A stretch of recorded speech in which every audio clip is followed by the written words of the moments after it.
High বন্ধুরা, মা মেয়ে রান্নাঘরে সবাইকে স্বাগত জানিয়ে আজকে আপনাদেরকে দেখাবো চুরমুর মাখা। এখানে আলুটাকে সেদ্ধ করে নিয়েছি আর লঙ্কাটাও সেদ্ধ করাই আছে। প্রথমে দিচ্ছি নুন, চাট মশলা, ছোলা, ধনে পাতা কুচি। এই মশলাটার মধ্যে আছে ধনে গুঁড়ো, জিরে গুঁড়ো, লঙ্কার গুঁড়ো, মৌরির গুঁড়ো। একটু টক জল দিয়ে দিচ্ছি।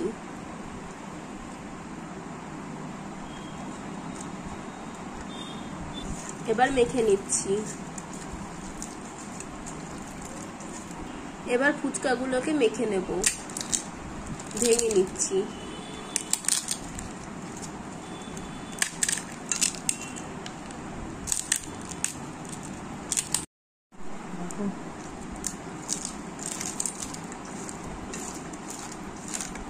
আমাদের চুরমুর মাখা হয়ে গেছে, আপনারা দেখে নিন। আমাদের চুরমুর মাখা কেমন লাগলো আপনারা কমেন্ট করে জানান। আজকের মতন বিদায় নিচ্ছি। ভালো লাগলে চ্যানেলটি লাইক করে সাবস্ক্রাইব করে দেবেন।